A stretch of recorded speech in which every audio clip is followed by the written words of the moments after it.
Page 94, the Private Eye Podcast. Hello and welcome back to Page 94. My name's Andrew Hunter-Murray and here we are, the penultimate shortlistee for this year's Paul Foot Award, talking about the story that's brought them here.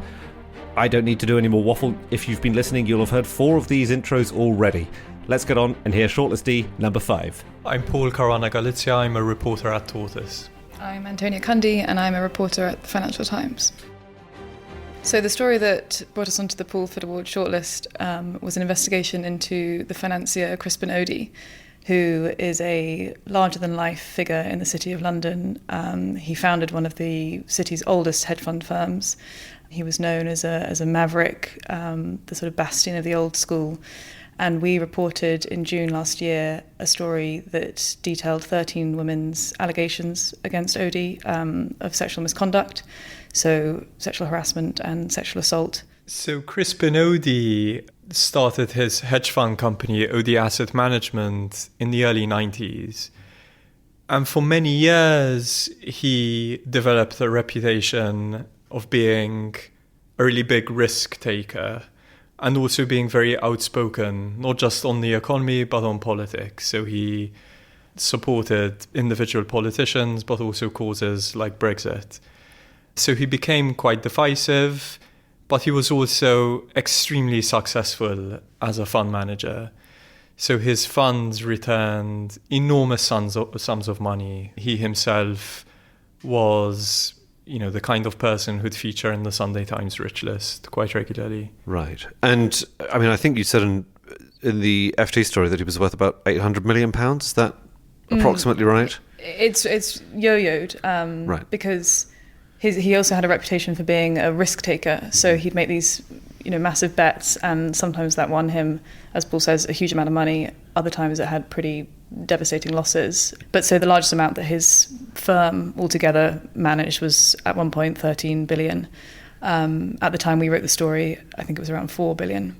And so we should get into the story now, because I believe that chronologically it started with a podcast that you made, Paul, is that right, for Tortoise? That's right. It started in a really roundabout way. So it was September 2022 that the Times ran a brief news piece about Crispin Odey hosting Kwasi Kwarteng for lunch at Odey's house in Chelsea. So a private lunch. A huge fund manager and the then business secretary, who at that point everyone thought would be the Chancellor under Liz Truss. So that seemed like a story, but a very different kind of story. So a story about influencing government policy or getting inside information on government policy. And that was the kind of job as a reporter. What happened at that lunch, who might know, who does he speak to, who does he socialize with.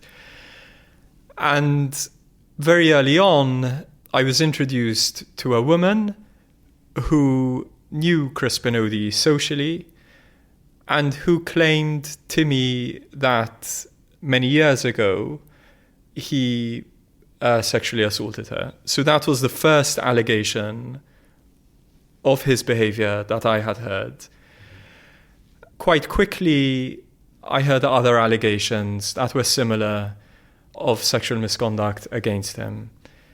And so the story changed and became much more about his conduct. So allegations he faced of assault and harassment. And we published that story in December 2022. And Antonia, it then came to the attention of the FT and to you and to your colleague Madison Marriage, who Paul Foot watchers will remember some years ago with her story about the President's Club. So tell us about how the FT came to be involved and how you started working on this. Yeah, absolutely. So, I can't speak for Madison, but she had done the asset management beat at the FT before. Okay. So she'd always been aware of Crispin Odey as a figure.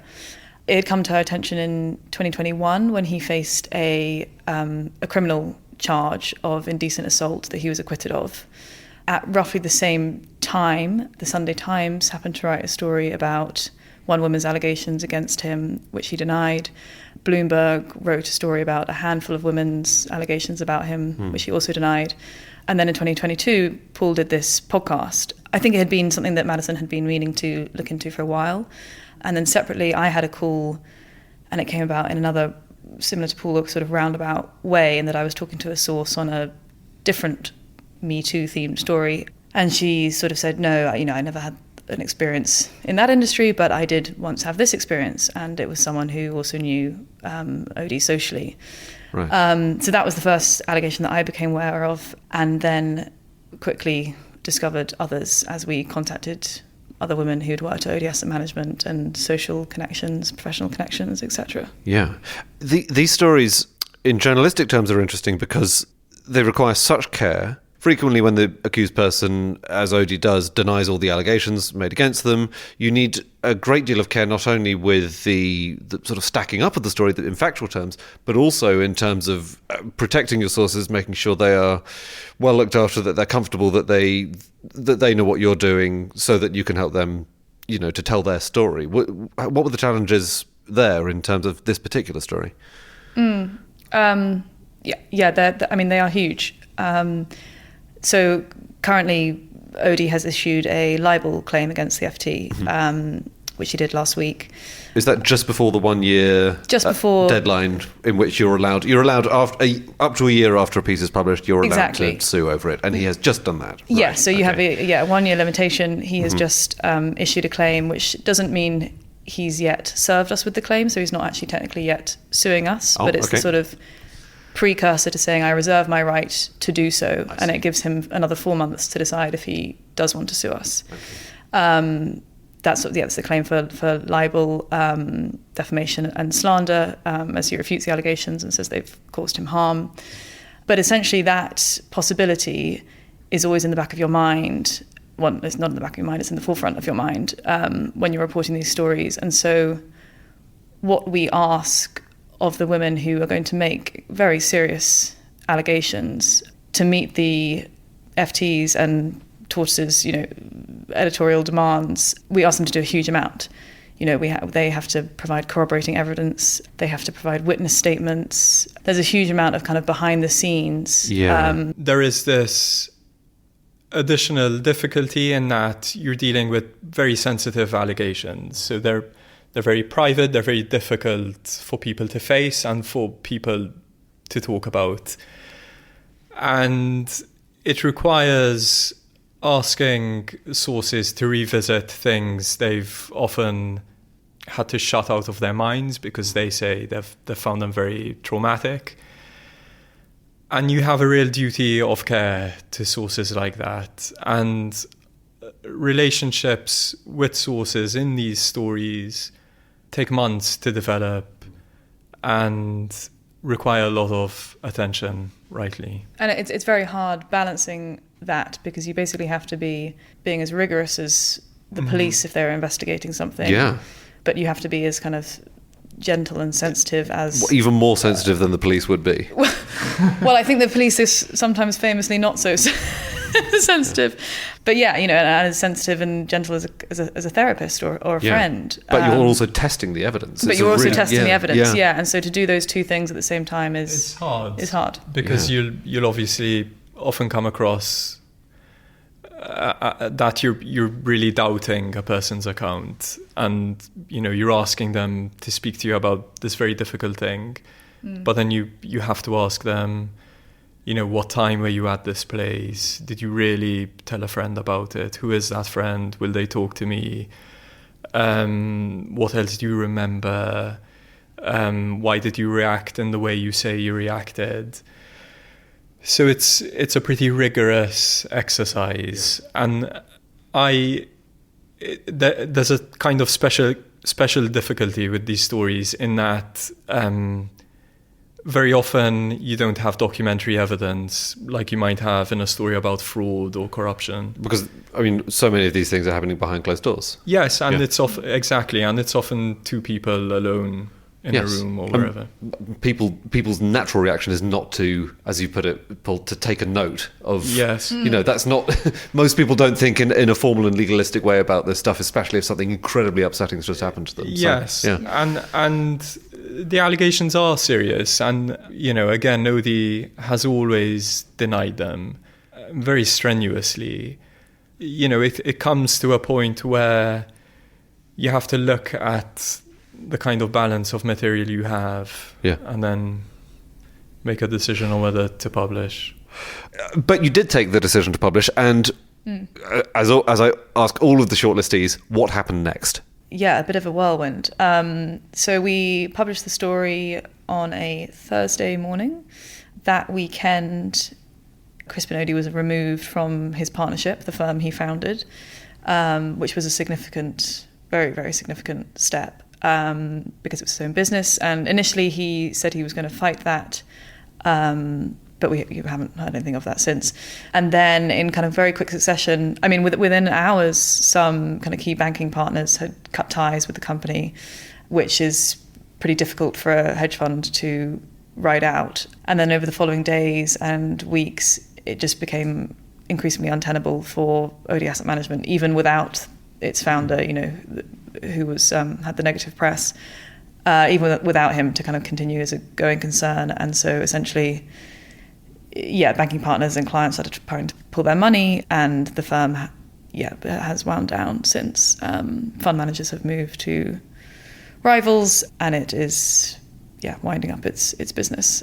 So it was a pretty swift implosion. 7 more women ended up coming forward. Odey denies their accusations, we understand, through the libel claim, but in fact the second article didn't respond to our requests for comments. And the 20th woman, he did actually admit that he had grabbed her breasts, but said it was because he'd been given anaesthetic at the dentist that day. So he denied it was misconduct. I mean, that's a perennial risk of going to the dentist, isn't it? Yeah, we've all been there.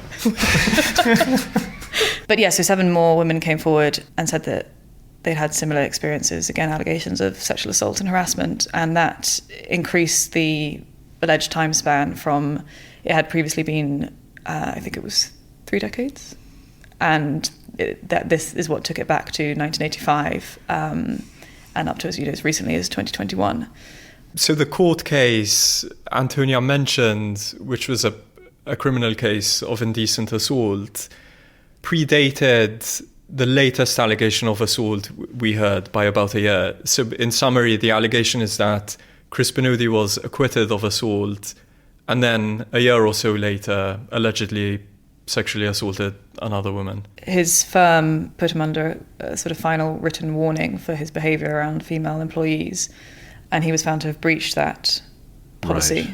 Because, so apart from the police, there are regulators in this industry who don't appear to have... The role of the FCA has always been really interesting in this story.